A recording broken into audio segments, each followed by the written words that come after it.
perencanaan proses produksi.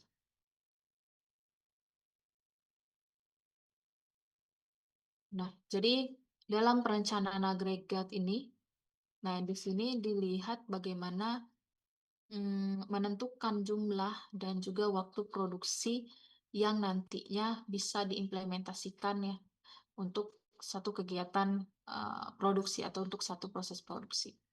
Nah, perencanaan agregat ini atau penjadwalan agregat itu biasanya digunakan untuk jangka menengah. Jadi ini biasanya bukan untuk jangka panjang dalam waktu 3 tahun atau 5 tahun ya, tapi hanya jangka menengah. Jadi periode waktunya itu hanya misalnya merencanakan dari 3 sampai 18 bulan ke depan. Nah, untuk apa dilakukan perencanaan agregat ini? Nah, ini biasanya berkaitan dengan total biaya produksi ya. Jadi bagaimana supaya biaya pada periode perencanaan ini itu bisa diperkecil.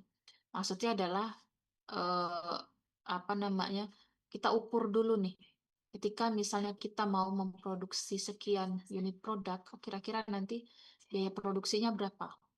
Makanya dicarikan strateginya ya. Bisa nggak nih dari biaya produksi itu masih bisa diperkecil nggak? Apa masih bisa diminimalisir nggak biaya produksinya? Nah, ini bisa dilihat melalui perencanaan agregat. Nah, dalam melakukan perencanaan agregat itu biasanya akan melihat dari segi jumlah pekerjaannya berapa, jam kerjanya berapa, jam waktu mesinnya berapa, dan juga misalnya material atau bahan baku yang digunakan atau yang rencananya akan digunakan dalam proses produksi.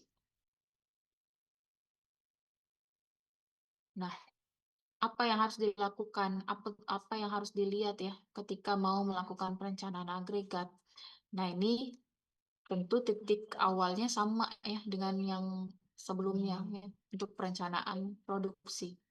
Jadi, menentukan permintaan dan juga menentukan kapasitas. Nah, penentuan permintaan ya bisa tadi misalnya melalui forecasting atau peramalan. Penentuan kapasitas kemarin ya di sesi sebelumnya sudah kita bahas bagaimana kita mengukur kapasitas, bagaimana kita mengetahui kapasitas eh, apa kapasitas produksi ini berapa sih kemampuan maksimalnya untuk apa dengan cara memanfaatkan sumber daya yang dimiliki ya. Nah, jadi eh, di sini antara permintaan dan kapasitas itu harus seimbang. Sama dengan sebelumnya ya, kita membahas terkait bagaimana supaya supply and demand ini itu selalu seimbang. Nah, ini sama. Dalam kegiatan proses produksi, antara tingkat permintaan dan juga kapasitas itu juga harus seimbang. Jadi, apa namanya, untuk apa, supaya tadi, setiap permintaannya, setiap demand yang ada, itu perusahaan mampu untuk eh, memenuhi. Nanti kita lihat misalnya, oh kalau kapasitasnya kurang, kalau di under capacity, apa yang harus dilakukan? Kalau dia over capacity, apa yang harus dilakukan? Nah, itu biasanya diatur dalam perencanaan agregat. Jadi sebelum perencanaan proses produksi ini benar-benar diimplementasikan, nah strateginya diatur dulu nih dengan cara tadi ya mengukur. Oh, ketika misalnya kita mau melakukan proses produksi ini dengan cara seperti ini, kira-kira berapa total biaya produksinya? Oh, ternyata kemudian kita lihat ada nggak caranya supaya biayanya ini bisa dikurangi? Ada nggak caranya supaya yang tadinya dia under capacity, kapasitasnya bisa seimbang dengan tingkat permintaan? Atau ada nggak caranya supaya permintaan apa kalau kita over capacity ya kapasitasnya lebih tinggi, ada nggak caranya supaya eh, permintaannya juga bisa sama tingginya dengan kapasitas yang dimiliki. Nah, secara manajemen ya, cara ilmu manajemen untuk meningkatkan, misalnya nih dia over capacity ya, jadi kapasitas yang dimiliki perusahaan itu lebih tinggi dibandingkan tingkat permintaan. Maka bisa bisa dilakukan strategi-strategi bagaimana caranya untuk, eee apa namanya, mem membuat supaya permintaannya itu bisa meningkat. Nah, ini lebih ke, berkaitan ke, apa namanya, strategi-strategi pemasaran ya, atau strategi penjualan. Jadi bagaimana supaya, memicu customer ini supaya meningkatkan, apa namanya, tingkat permintaannya bertambah. Jadi misalnya dengan melalui strategi pricing ya, harga ya, mengatur harga, jadi memvariasikan harga pada saat permintaannya sedikit. Jadi misalnya ngasih diskon atau misalnya memberikan harga yang lebih rendah ya, ketika, eee, kalau misalnya mereka belinya banyak, misalnya dapat diskon atau harganya misalnya bisa lebih rendah ya. Nah, itu bisa, apa namanya, membuat customer juga akan berpikir, "Oh, mumpung harganya lebih rendah nih," maka dia akan memesan lebih banyak. Atau dengan cara promosi, eee, melalui iklan ya, ada banyak metode promosi yang bisa dilakukan untuk memicu, peningkatan tingkat permintaan. Kemudian misalnya dengan cara, back ordering. Back ordering di sini itu lebih ke bagaimana, ketika, eee, pesanannya itu, sedikit ya, eee, sorry, ketika pesanannya banyak, itu biasanya dialihkan ke periode di mana pesanan itu sedikit. Nah, jadi biasanya, menggunakan sistem reservasi ya. Oh, kamu, reservasi dulu nih, misalnya di bulan Maret, apa namanya, mmm, permintaannya paling tinggi, tapi di April misalnya, eee, permintaannya rendah. Nah, jadi di situ misalnya bisa menggunakan strategi back ordering. Atau juga bisa dengan, menciptakan permintaan baru. Jadi misalnya, membuat produk komplementari ya, untuk produk utama yang dijual.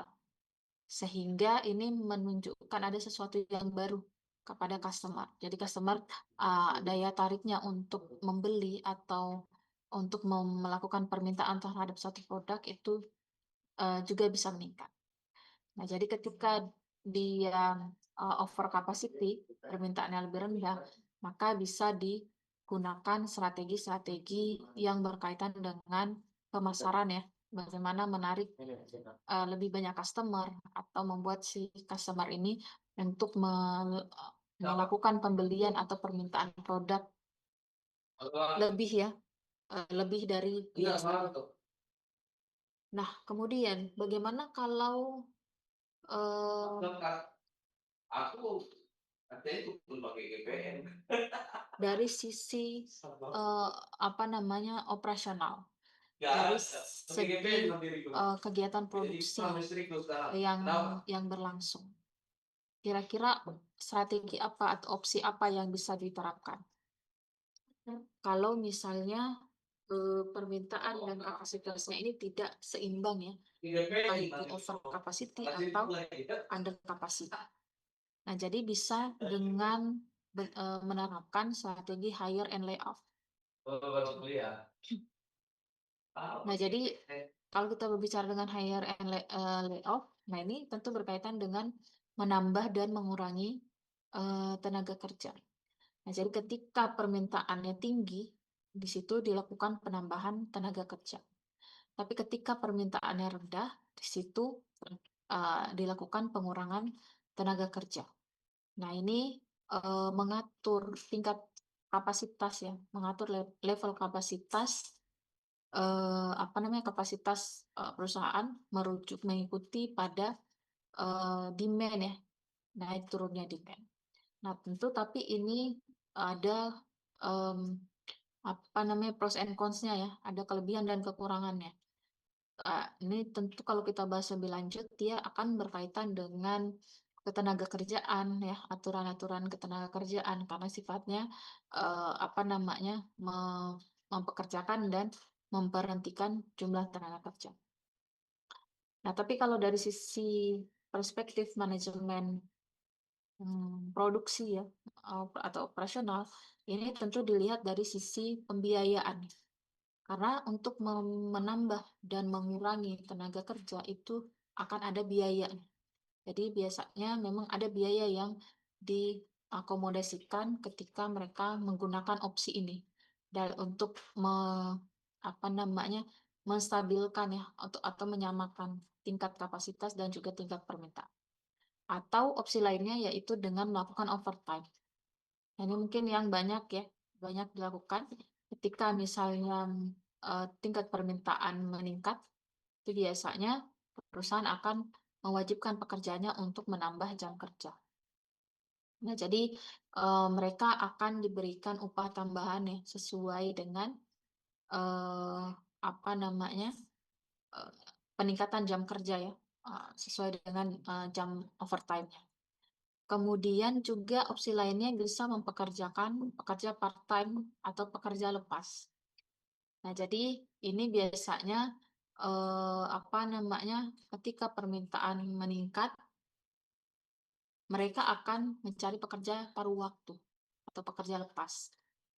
Nah, kemudian juga opsi lainnya adalah inventory, memanfaatkan persediaan. Jadi misalnya ketika permintaannya rendah, mereka tetap memproduksi sesuai dengan kapasitas ya, sesuai dengan kapasitas yang mereka miliki. Kemudian akan dilakukan penyimpanan.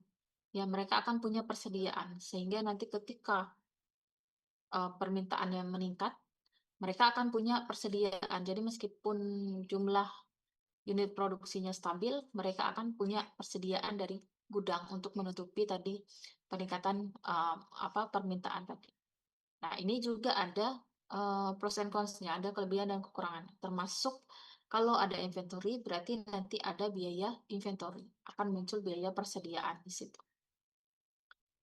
Opsi lainnya itu dalam bentuk subkontrak. Jadi menyerahkan sebagian pekerjaan atau menyerahkan sebagian proses kegiatan produksi ini kepada pihak ketiga. Nah, jadi misalnya mereka kapasitasnya hanya mampu misalnya dalam satu hari itu menghasilkan 100 unit, sementara pada hari tersebut misalnya permintaannya meningkat jadi 150. Ya, penambahan kapasitas tadi misalnya penambahan tenaga kerja mungkin dilakukan, tapi ada juga opsi subkontrak. Jadi misalnya mereka hanya bisa 100 nih, berarti 50-nya di subkontrak. Nah, ini juga tentu punya kelebihan dan kekurangan. Jadi misalnya kalau disubkontrakkan atau diberikan kepada pihak ketiga, nah ini yang paling apa namanya signifikan adalah mereka perusahaan tidak akan bisa mengontrol kualitas karena pekerjaan diserahkan kepada pihak ketiga.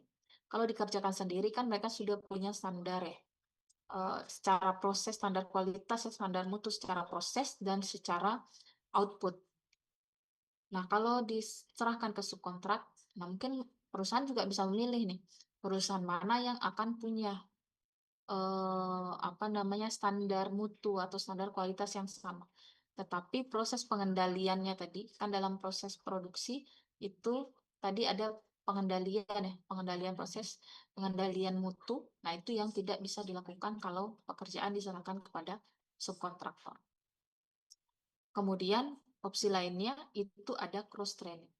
Cross training ini adalah melatih tenaga kerjanya untuk bisa melakukan beberapa tugas dalam waktu bersamaan dalam kegiatan sistem operasi. Sama dengan opsi-opsi lainnya, tentu ini juga ada kelebihan dan kekurangan. Karyawan terlatih misalnya ketika dia diberikan beberapa tugas ya dalam waktu yang bersamaan, tentu tingkat produktivitasnya akan berbeda ketika dia memang fokus mengerjakan satu jenis pekerjaan. Ya, jadi apa namanya ketelitian ya, keakuratan pekerjaan yang dilakukan tentu mungkin bisa saja berbeda. Ketika dia hanya fokus misalnya mengerjakan satu aktivitas ya, misalnya dia fokus dalam satu mesin atau dibandingkan ketika dia menghandle misalnya beberapa mesin produksi. Nah, jadi dari beberapa opsi ini itu masing-masing punya kelebihan dan kekurangan. Nah, dalam proses dalam perencanaan agregat itu biasanya akan dilihat dari segi biaya. Kira-kira mana yang akan menyebabkan biaya produksinya lebih tinggi, mana yang akan menyebabkan biaya produksinya lebih rendah. Oke. Nah, berdasarkan opsi-opsi tersebut, nah kita lihat strategi kaitannya dengan strategi perencanaan kapasitas ya. Ini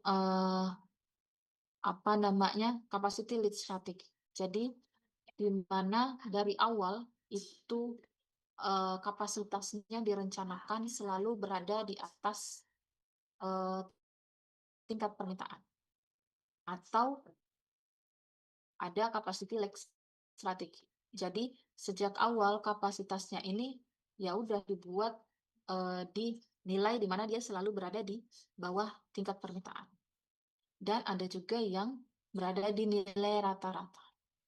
Jadi melihat dari rata-rata tingkat permintaannya nilainya sekian, maka tingkat kapasitasnya berada di sekitar nilai rata-rata tersebut. Nah, ini berkaitan nanti dengan kira-kira opsi mana tadi yang bisa diambil. Apakah kapasitasnya itu ya udah kapasitasnya standar gitu, meskipun tingkat permintaannya di atas, nanti akan ada strategi tambahan ya, ada opsi yang bisa dilakukan untuk bagaimana supaya kapasitasnya ini itu sesuai dengan tingkat permintaan. Nah, dalam strategi perencanaan agregat itu ada yang namanya level production. Nah, jadi di dalam strategi ini itu rencana agregat yang diterapkan adalah tingkat produksinya itu stabil. Jadi misalnya dalam periode produksinya misalnya ukurannya per minggu ya. Berarti misalnya dalam 1 minggu itu jumlah produksinya tetap. Mau tingkat permintaannya berbeda-beda, mau jam kerjanya juga berbeda-beda, level atau tingkat produksinya itu berada di level yang sama. 1 hari misalnya, dia akan terus memproduksi 100 unit produk.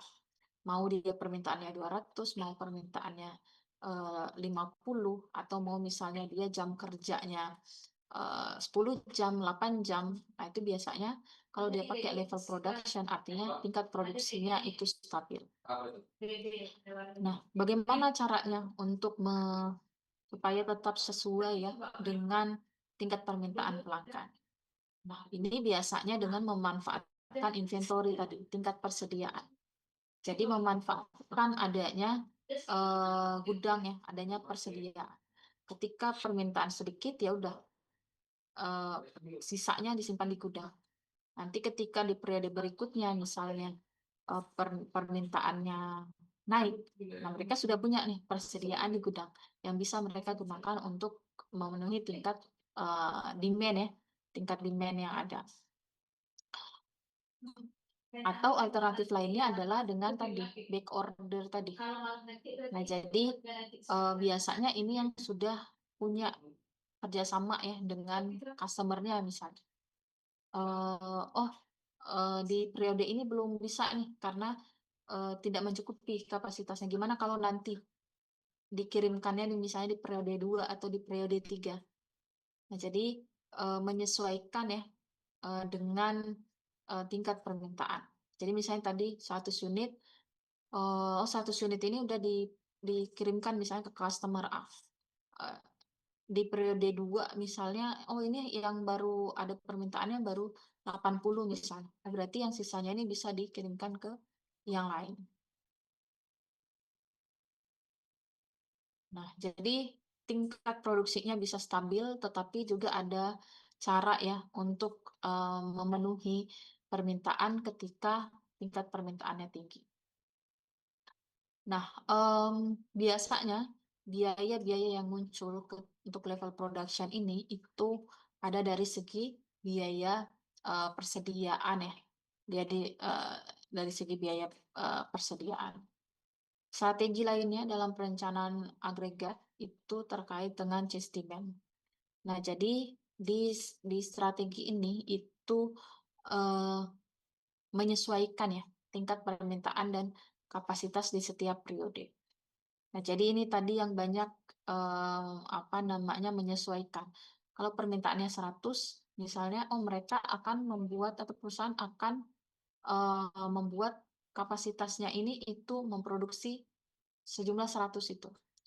Jadi optimalnya kapasitasnya akan 100. Misalnya tadi menambah atau mengurangi, apa namanya, jumlah karyawan, kemudian juga misalnya menambah jam kerja. Ini memang modelnya lebih fleksibel ya. Jadi berapapun kenaikan dan penurunan, tingkat permintaan, itu kapasitasnya disesuaikan. Nah ini kalau ditelusuri ya, efeknya, nah ini bisa panjang sampai ke misalnya, kalau kalau dia penambahan menggunakan strateginya penambahan dan pengurangan tenaga kerja, nah ini nanti efeknya bisa sampai ke, apa namanya, masalah ketenaga kerjaannya bisa muncul. Kemudian juga, bagaimana pemanfaatan yang optimalisasi penggunaan peralatan ya, yang dibeli misalnya, atau, yang modal yang digunakan untuk investasi jangka panjang. Karena untuk modal investasi jangka panjang itu, apa namanya, biasanya jumlahnya besar ya, dan tidak akan mudah diganti dalam waktu singkat. Makanya tadi, perencanaan agregat itu dia, dalam jangka waktu menengah ya, bukan untuk jangka panjang. Nah, biasanya untuk strategi just demand ini itu banyak digunakan untuk perusahaan yang dia konsepnya just in time atau make to order ya, bukan make to stock. Jadi mereka hanya akan melakukan proses produksi ya, ketika sudah jelas nih permintaan dari customer berapa jumlahnya dan akan langsung diproduksi. Nah, ini ada banyak juga tantangan. Ketika misalnya, menerapkan pendekatan ini, berarti mereka harus kuat juga jaringan, supply chain-nya. Jadi mereka harus punya, apa namanya, vendor atau supplier ya, yang, siap yang istilahnya siap untuk, menyuplai mereka kapanpun mereka butuhkan. Nah, bisa juga gabungan dari kedua strategi tersebut. Jadi level production dan, apa namanya, just demand tadi itu dikombinasikan, menyesuaikan dengan, kebutuhan perusahaan dan juga menyesuaikan dengan strategi ya. Kita kembali lagi, berbicara dengan strategi fungsi produksi dan juga strategi, perusahaan atau strategi corporate secara keseluruhan. Untuk kelebihan dan kekurangannya ya, beberapa opsi tadi mungkin bisa dibaca-baca. Kita lanjut ke bagian contoh ya, supaya lebih, punya gambaran ya. Nah, di sini misalnya kita punya data, periode produksi ya, eee, yang direncanakan itu Januari sampai Juni. Kemudian kita punya data estimasi permintaan. Data estimasi permintaan ini bisa diperoleh dari data hasil peramalan ya, dan juga data hari produksi. Jadi misalnya di bulan Januari, hari produksinya itu hanya 22 hari misalnya. Februari hari produksinya hanya 18 hari dan seterusnya. Nah, apa yang perlu kita lihat di sini? Nah,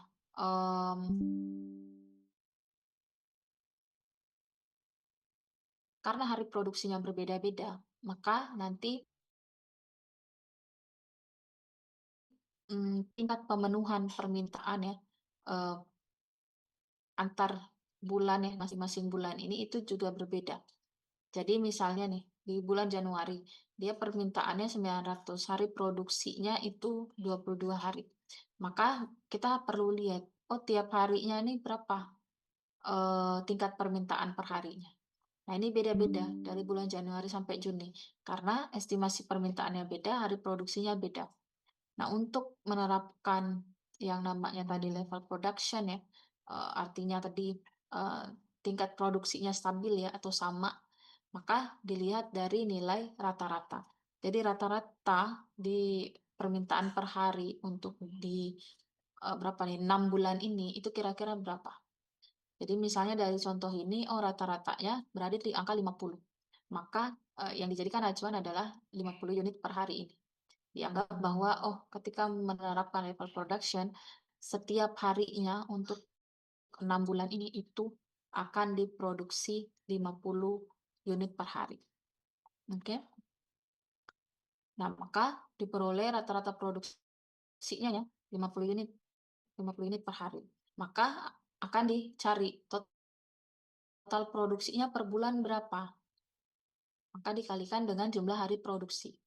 Karena jumlah hari produksinya tadi beda-beda juga, maka total produksi per bulannya juga beda-beda. Nah, ini kita lihat, oh, kalau misalnya dia produksi 50 unit per hari, kemudian dalam 1 bulan ya, hari produksinya misalnya 22 hari, maka total produksinya itu dalam 1 bulan ya, di bulan Januari itu 1.100 unit. Nah, kemudian dilihat tadi kan estimasi permintaan ya, misalnya diestimasikan 900 unit. Berarti di bisa diketahui bahwa, oh, ternyata di akhir bulan Januari ya, di akhir bulan Januari itu nanti akan ada persediaan 200 unit yang nantinya bisa digunakan di bulan berikutnya. Kalau misalnya di bulan berikutnya total produksi itu lebih rendah dibandingkan dengan estimasi permintaan. Nah, ini kebetulan di bulan Februari juga total produksinya lebih tinggi ya dibandingkan dengan estimasi permintaan. Maka nanti persediaannya akan bertambah. Kita lihat contohnya di bulan April ya. Di bulan April, di mana di bulan April ketika mereka memproduksi 50 unit dan dengan jumlah hari produksi 21 hari, total produksinya diperoleh nilainya 1.050. Ternyata misalnya diprediksikan di bulan April ini itu permintaannya ada 1.200. Berarti kan di sini terjadi kekurangan ya, kapasitasnya lebih rendah dibandingkan dengan permintaan. Ini kurang 150. Nah, karena di akhir bulan sebelumnya nih mereka punya persediaan ya jumlahnya sekian, maka bisa menggunakan persediaan ini untuk menutupi kekurangan ya, kekurangan unit di bulan April ini. Sehingga nanti nilai persediaannya itu bisa berkurang. Karena dipakai ya, karena dipakai. Nah, begitu seterusnya. Nah, ini kebetulan jumlah perhitungannya ya, di akhir bulan Juni dia sudah terpakai semua jadi nilainya 0. Nah, ini kenapa totalnya dihitung ya? Karena nanti akan berkaitan dengan menghitung biaya ya, biaya total yang diperlukan. Jadi misalnya nih, tadi ya dihitung, oh, berarti dalam 6 bulan ini dia ada sekian unit yang disimpan ya, sebelum digunakan 1.850. Maka dikalikan dengan biaya inventory, biaya persediaan. Misalnya biaya persediaannya $5 ya per unit, maka akan dikalikan dengan 1.850 unit. Maka diperoleh nilainya sekian. Inilah biaya yang dikeluarkan untuk biaya persediaan unit produk dalam 6 bulan tadi. Kemudian, apalagi yang harus dihitung ketika misalnya untuk mengukur biaya produksi tadi. Dianggap misalnya diketahui, oh, untuk memproduksi 50 unit produk tadi per harinya itu digunakan 10 orang pekerja. Nah, jadi ini untuk menghitung biaya jam kerja reguler.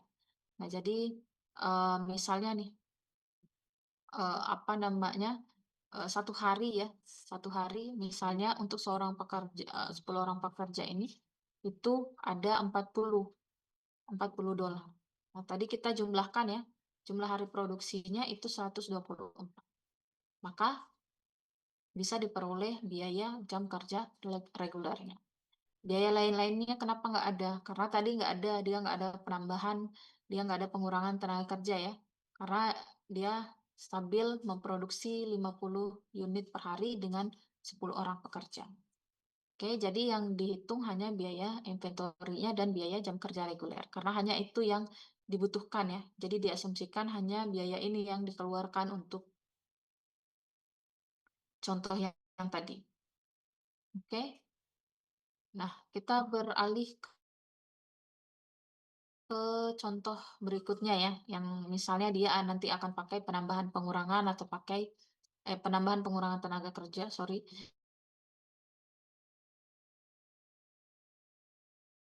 terkait pembiayaan. Mmm, kita cari yang nah, ini kurang lebih sama tadi ya, di atas, tenaga kerjanya tetap, tapi yang dihitung adalah jam kerja, eee, regulernya dengan biaya tenaga kerja sekian. Jadi ya, jumlah hari kerjanya sekian. Oleh, apa namanya, total cost-nya ini sama yang di atas tadi ya, hanya melihat biaya inventory dan biaya jam kerja reguler. Kita lihat untuk contoh di mana misalnya nih, dia pakai subkontrak, dia pakai strategi subkontraktor. Datanya sama ya, ini kalau nggak salah dengan contoh satu tadi di atas. Nah, bedanya adalah ketika tadi yang level production kita lihat tingkat untuk menentukan tingkat produksinya ya, per hari itu melihat dari nilai rata-rata. Nah, kalau menggunakan subkontrak, di sini kita harus menentukan berapa sih yang harus diproduksi sendiri dan berapa yang harus diserahkan kepada pihak ketiga atau diserahkan kepada subkontraktornya. Nah, jadi di sini kita melihat bahwa, oh, untuk in-house production nih, untuk yang diproduksi sendiri, kita lihat nilai demand per harinya yang paling rendah.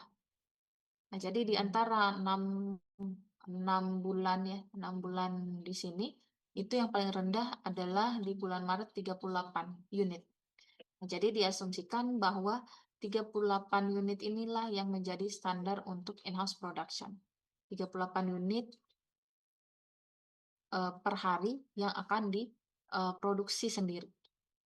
Nah, jadi tadi kita lihat ya, dalam 6 bulan tadi ada 124 hari kerja. Maka 38 unit per hari ini dikali dengan 128 hari kerja, itulah total unit yang akan diproduksi sendiri. Kemudian bagaimana menghitung berapa banyak unit yang akan diserahkan ke subkontraktor? Berarti apa namanya, dari total permintaan ya, di sini ada total permintaan dikurang dengan in-house production. Mana dia? Ini. Nah, jadi harus diketahui dulu ya in-house production-nya berapa yang akan diproduksi sendiri dan berapa unit yang akan diserahkan kepada subkontraktor. Oke. Kemudian tadi misalnya nih, untuk memproduksi 50 unit produk per hari itu dibutuhkan 10 orang pekerja. Kalau misalnya kurang dari 50 unit, ini kan yang mau per hari hanya 38 unit ya, berarti kan kurang dari 50 unit. Berarti nanti kira-kira berapa orang pekerja yang diperlukan? Nggak mungkin 10 lagi yang dipakai, ya, karena udah berkurang. Maka coba dicari tahu, oh, untuk memproduksi 38 unit produk per hari, itu berapa orang pekerja yang dibutuhkan.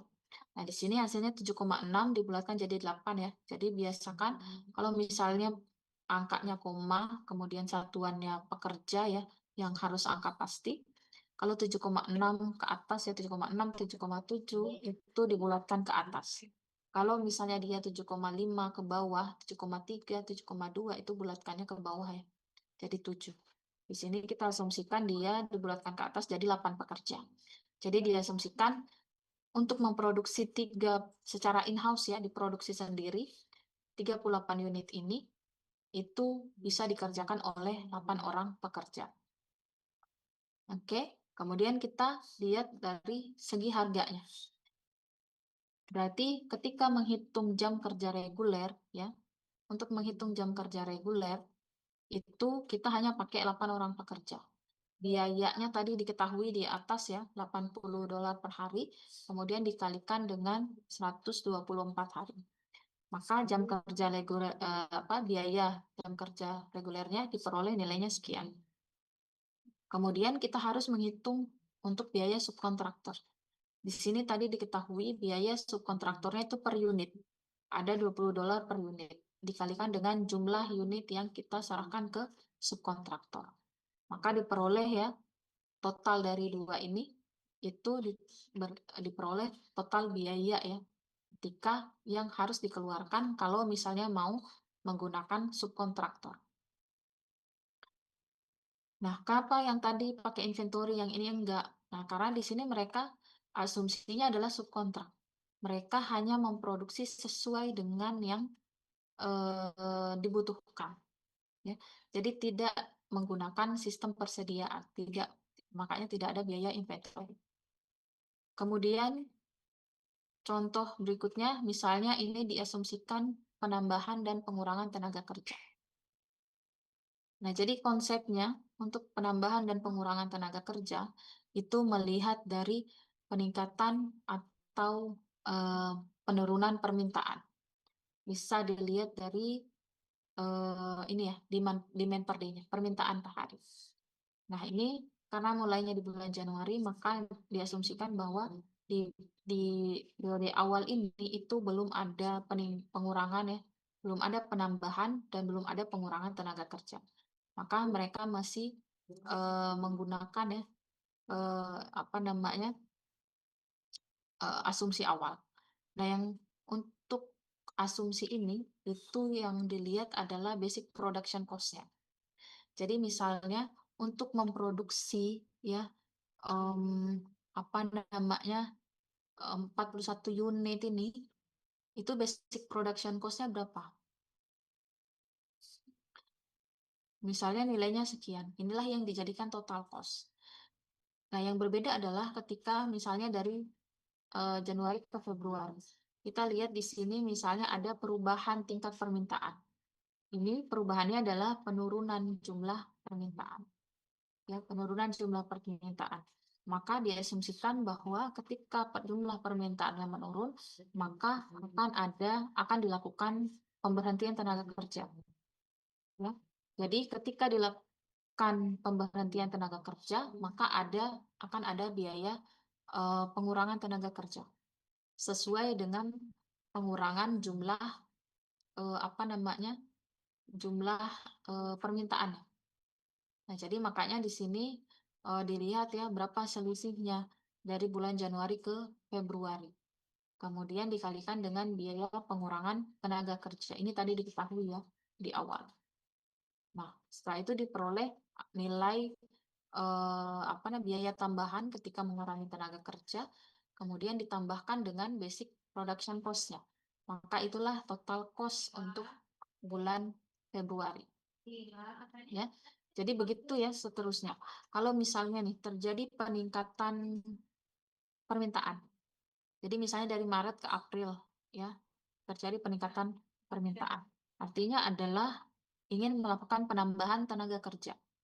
Tetap melihat selisih ya antara misalnya selisihnya berapa peningkatannya dari bulan Maret ke April dikalikan dengan biaya penambahan tenaga kerja, maka total cost-nya untuk bulan April itu diperoleh dari penjumlahan yang total basic production cost ditambah dengan extra cost dari penambahan tenaga kerja. Jadi kuncinya di sini ya, peningkatan dan penurunan permintaan. Maka disitulah ada extra cost untuk penambahan dan pengurangan tenaga kerja. Total cost-nya menjumlahkan dari masing-masing total cost di setiap periode. Maka diperoleh total cost-nya sekian.